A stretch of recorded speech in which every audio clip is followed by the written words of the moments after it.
አንዷ እህታችን ባሌን ከሌላ ሴት ጋር ያስኩት ልፍታው እንዴት ትላለች። ወላሂ እንደኔ አትፍቺው ነው የምለው። አብረሽ ያዝሻትን ሴት መጀመሪያ ተከታትለሽ ከሆነ አላህን ፍሪ። ሁለተኛ ዝም ብሎ ሲዝረከረክ ከሆነ ያየሽው ሐራም ከሆነ ምስክር በሌለበት ይዤዋለሁ ብለሽ ማውራት የለብሽም። ያው ብትቀጥሉትም ባትቀጥሉትም እሷን ነው እየሰደባት ያለው።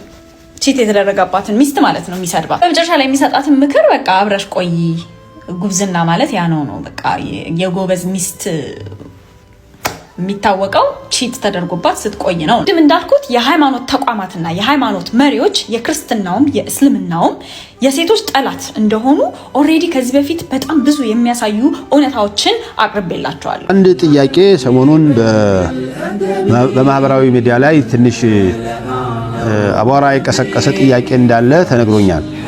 በደንብ አልሰማሁትም፣ ግን ጥያቄውን ሰምቻለሁኝ። ምን አርጌ ምን ላይ እንደሆነ በእኔ ላይ የተነሳው ነጥብ ብዙም አልገባኝም። እሱ ምንድነው? የሆነች እህታችን ባሌን ከሴት ጋር አገኘሁት ይሁን አለችኝ እና ልፍታወይ ነው ሴት ጋር ስላየሁት ልፍታወይ የሚል ጥያቄ ሲመጣ እኛ ዳኞች አይደለንምና እንዴት ሆኖ አየሽው፣ ምን ሲያረግ አየሽው ማለት ይከብዳል። ያው አየሁት የሚለው ነገር የሚያስከትለው ነገር ብዙ ትርጉም ያለው ቢሆንም ነገር ግን በማየት ብቻ ተነስተሽ ትዳር አታፍርሺ ብዬ ነበር። እንዲያውም ይህንን ስትጠራጠሩ የታባቱ ብላችሁ ተከታትላችሁ ለማዋረድ ብላችሁ የምታደርጉት ክትትል አርገሽ ከሆነ ተጠንቀቂ፣ ይቅርብሽ፣ እንደዚህ ያለ ተጀሱስ አታድርጉ ብዬ ምክር መሰል ሐሳብ ሰጥቼ ነበርና በዚህ ላይ የተለያዩ ትችቶች እየተጻፉ ነው። ምንድነው መሆን የነበረበት የሚል ጥያቄ ሌላ መጥቶልኛል። ወላሂ ሌላ ጥያቄ እኔ ምንም አላውቅም። ዳኛ በሆን ዳኝነት እርምጃ መውሰድ የምችል ለዳኝነት ባለ ተቀመጥኩበት ቢመጣ የማጣራት እርምጃ ይወሰዳል።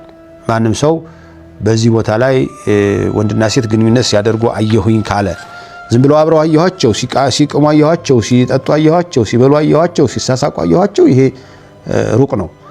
በጣም ሊሆን የሚችለው ወደ ወንጀል የመጨረሻ እርምጃ መወሰድ ያለበት ግንኙነት ሲያደርግ አግኝቻለሁኝ፣ ግንኙነት ስታደርግ አግኝቻታለሁ ከተባለ ነው። ያ ሸሪዓ ፍርድ ቤት ላይ ራሱን የቻለ ዳኛ ፊት ሲቀርብ የሚወሰድ ህግ አለ። እሱን ያህል እዚያ ደረጃ እንዳገኘችው አርጋ አይደለም ሴት ጋር አየሁት ነው፣ ሴት ጋር አገኘሁት ነው፣ ሴት ጋር አየሁት። የሆነ ሆኖ በታሪክ ውስጥ የባልና የሚስት ግንኙነት አይነት ከሌላ ሴት ጋር ግንኙነት ሲያደርግ ወይም ከሌላ ወንድ ጋር ስታደርግ አገኘነ ብለው ሸርጡ ተሟልቶ እርምጃ የተወሰደበት ታሪክ ክስተት የለም ነው የሚባለው። አላህ Subhanahu Wa Ta'ala እዚህ ወንድና የሴትን ግንኙነት በገሃድ እየተሰራ ሰዎች ሊያዩትና ለምስክርነት ሊበቁበት የሚችል ሁኔታ በፍጹም አልተፈጠረም። ሲፈጠርም ሰዎች ይህንን ስራ የሚሰሩት በድብቅ ነው፣ ተጠንቅቀው ነው። አንድ ሰው ሊያቸው ይችላል፣ ሁለት ሰው ሊያቸው ይችላሉ። እንደ እስላም ግን አርባዓት ሽሁር ነው፣ 4 ምስክሮች ነው መታየት ያለበት። 4 ምስክሮችም በትክክል መርፌና ክር ሆነው አይተናቸዋል፣ ግንኙነት ላይ ያሉ አይተናቸዋል ብለው መመስከር አለባቸው። ያ ካልሆነ አይተናል ባዮችን ነው ወደ ችግር የሚጋብዛቸው።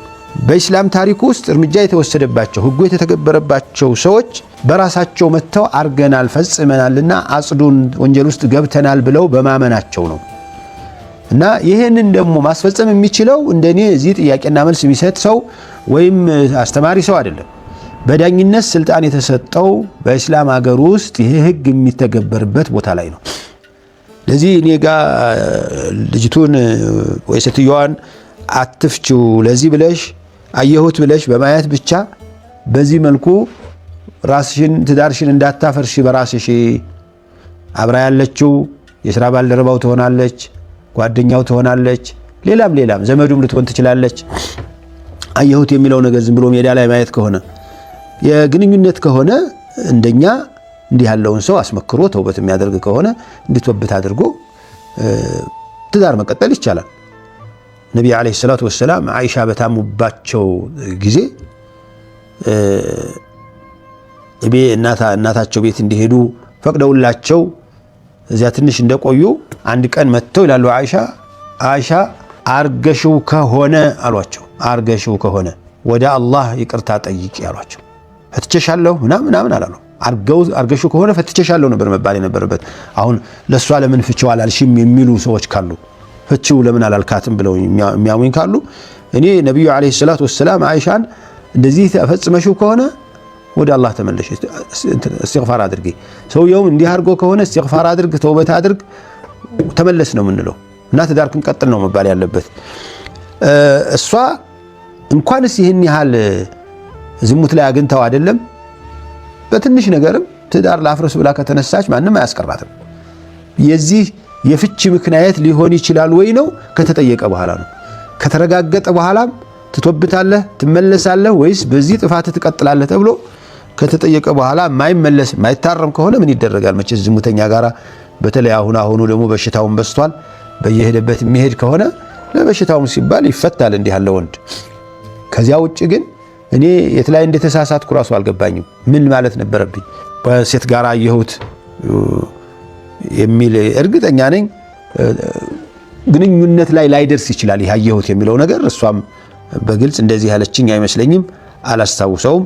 ጀዛኩሙላህ ኸይር። በሌላ መልኩ ትምህርቶችን እየተከታተላችሁ እንደሆነ በደንብ ተከታትያለሁ።